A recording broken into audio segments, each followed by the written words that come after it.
Magandang buhay Pilipinas, magandang buhay sa aking mga ka-okay at sa laging nag-share, nanonood ng aking mga video. Thank you very much. Salamat din sa inyong magagandang comments. At kung meron man dito na ngayon lang nakapanood o naligaw sa aking channel, thank you very much. At bago kayo umalis, huwag niyong kakalimutan na mag-subscribe. For today's video ay may iba naman tayo dahil hindi exercise or sports ang ituturo ko, kundi i-share ko kung paano ang gagawin ng isang gustong mag-upload ng video sa YouTube or maging YouTuber or maging vlogger. Kaya panoorin nyo mabuti kasi alam kong ito'y makakatulong sa inyo kung kayo magsisimula pa lamang. Panoorin nyo mabuti. Number 1, ang unang-una mong dapat gawin ay gumawa ka ng iyong sariling YouTube channel kasi hindi ka makakapag-upload ng video kay YouTube kapag wala kang sariling YouTube channel. Kaya yun ang unang-una mong gagawin. Ngayon, ang tanong, papaano? Papaano kung hindi ka pa marunong? Napakasimple. Super easy lang yan. Okay, meron kang kaibigan, meron kang kapatid, meron kang kamag-anak na maaring marunong gumawa ng YouTube channel. Ayun, hindi magpagawa ka muna. Kagaya ng ginawa ko. Ang gumawa ng YouTube channel ko, yung pamangkin ko. Ayun. At pangalawang bagay na pwede mong gawin, pumunta ka mismo kay YouTube. Pipindutin mo yung YouTube, tapos anong lalabas? Ayun, yung search. Search mo na, paano gumawa ng YouTube channel. And then, makikita yung magnifying glass, pindutin nyo lang. Pag pindot nyo, ayan, lalabas na. Ang dami-dami. Makakapamili ka, merong English, may Tagalog, kaya pumili ka na lang doon kung anong gusto mo at yung mas maiintindihan mo. Ayun, yun ang unang-una Okay. Pangalawa, huwag ka munang magmamadali. Kailangan magkaroon ka muna ng idea. Kaya ang the best mong gawin ay manood ka muna ng mga YouTubers, ng mga vloggers, at makikita mo, ibang style yan. Merong super kwela, meron naman seryoso, pero ang galing magturo, ang galing magpaliwanag, meron mang nakakatawa, nakakaaliw, para magkaroon ka muna ng idea. Kaya huwag ka magmamadali, manood ka muna ng manood at makikita mo, magkakaroon ka na ng sariling idea kung anong gagawin mo sa iyong mga video. Pangatlo, gumawa ka na ng iyong content. At ano ba yung mga magagandang basihan kapag gagawa ka ng content? Unang-una, yung talento mo. Ano bang meron ka? Magaling kang kumanta, magaling kang sumayaw, magaling kang mag-drawing. Ayan. Kung wala kang talento, meron kang skills. Ano ba yung skills? Ito yung magaling kang maglaba, magaling kang magluto, magaling kang bumaril, magaling kang sumakay. Lahat ng skills na meron ka, pwede mong gawing content yan. At ano pa, yung knowledge, yung lahat ng mga bagay na natutunan mo, ay pwede mong gawing content, pwede mong i-share sa ibang tao sa pamamagitan ng video. Ano pa, baka meron kang kahindik-hindik na karanasan, mga horror na karanasan, mga hindi mo makakalimutan. Pwede mong i-share yan. Ayan, pwede mong gawing content yan. At marami kang alam ng mga inspiring stories. Pwede mo ring gawing content yan. Lalo na kung yung story na yan, yung karanasan na yan ay talagang napakaraming mga aral na matututunan at pwedeng makinabang ng gusto yung ating mga manonood. Pwede mong gawing content yan. At meron lang akong dalawang bagay pag gagawa ka ng content. Unang-una, kailangan na paggagawa ka ng video, short lang muna.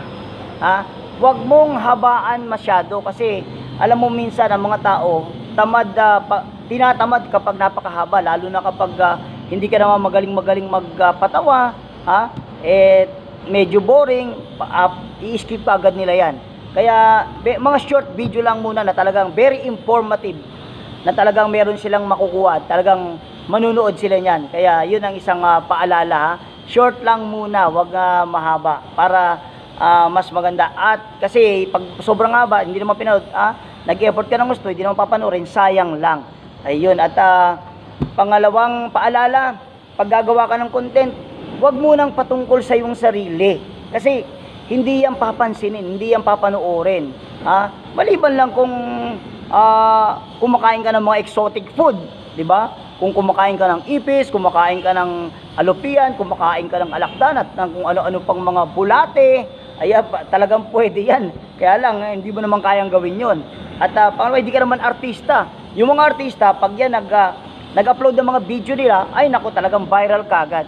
Kaya iwasan muna natin yung mga patungkol sa ating sarili kasi hindi pa tayo masyadong kilala.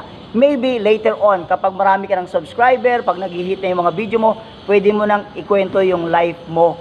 Lalo na kapag very inspiring yung naging karanasan mo sa buhay. Ayun. So, ayun yung aking mga paalala pag gagawa tayo ng content. Pang-apat, di ba meron ka ng content, ngayon gagawa ka na ng video. At meron tayong mga paalala kapag gagawa ka na ng video. Di ba kadalasan ang ginagamit natin, cellphone lang ha? Pag gagawa tayo, pag magbibideo tayo, iwasan natin yung nakapatayo yung cellphone o naka-portrait na tinatawag. Kasi pag ganun, makikita mo naman ang pangit ng labas, di ba? Dalawang gilid mo madilim, nasa gitna ka lang. Kaya ang gagawin natin pag magbibideo tayo, naka-landscape o yung nakapahalang yung cellphone mo para kitang-kita yung buong screen. Kaya dapat gandaan mo yung background mo. Ayun, ano pa? Pag magbibideo ka at naka-mirror, yung nakikita mo yung sarili mo, huwag kang titingin sa sarili mo. Tumingin ka dun sa camera para pag nakatingin ka sa camera, nagkakaroon kayo ng eye-to-eye contact ng mga nanonood sa'yo. Kaya mas effective yun kapag talagang habang nakikipag-usap ka sa mga nanonood sa'yo ay meron kang eye-to-eye contact. Ayun. Ngayon meron ka ng video. Anong susunod mong gagawin? I-upload mo na, di ba? Pero wag ka munang masyadong excited. May dapat ka pang gawin. At ano ito? Yung edit, kailangan niyang linisin. Kailangan alisin yung mga gap, yung mga patay na oras kasi nakakatamad yan sa manonood kapag maraming ganyan. Yung mga paulit-ulit na salita, kailangan mawala rin yun. Yung mga word na dapat alisin, kailangan linisin. So, ganun ang pag-edit at kailangan mo munang gawin yon. At importante rin na merong thumbnail. Kasi ang lakas makahatak ng thumbnail. Yung title mo, tsaka yung thumbnail mo, kailangan maayos, maganda. Ngayon, alam kong maaring hindi ka pa marunong, pero yan, napapag-aralan yan. Pumunta ka kay YouTube at lahat yan sasagutin ng maraming YouTuber. I-search mo lang. Or kung meron kang kamag-anak o kaibigan, kapatid na marunong, pagawa mo muna. At kung paano din mag-upload. So, ayun kayang-kaya mo yan. Madali lang magagawa mo yan. Okay? Yehey! Tapos na, nai-upload mo na. At ngayon, excited ka na kung sino mga manonood. Okay? Meron pa tayong step 6, yung pang-anim. At ano ito? Ikaw muna yung dapat manood. Bakit kailangan ikaw muna yung dapat manood? Kasi kailangan para makita mo kung ano yung mga mali mo pa, ano yung mga dapat pang i-improve. 'Di ba? Ano yung mga mannerisms na dapat alisin? Ano yung mga dapat pang i-improve para sa mga susunod mong gagawin ay unti-unti mong may improve ang iyong sarili. Kaya napaka-importante 'yon. Kailangan mong i-evaluate muna para mag-improve ka na mag-improve bawat gawa mo ng video. Okay? Ayun, sana may natutunan kayo sa 6 na steps na to kung paano maging YouTuber or maging vlogger.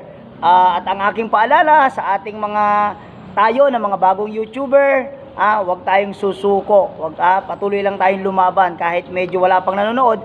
Tiyaga-tiyaga lang at mamamaster din natin to. Kaya huwag tayong susuko, huwag tayong give up. Kasi pag tayo gumibap, talo tayo. Ayun. Kaya ayun, sana ay meron kayong natutunan sa video na to. Maraming salamat sa inyong panonood at huwag niyong kalimutan na mag-subscribe o i-share yung ating video and click the notification bell para lagi tayong updated sa mga susunod pang video. Muli, maraming salamat. God bless you all. Pagpalain kayo ng ating Panginoon at mabuhay kayong lahat.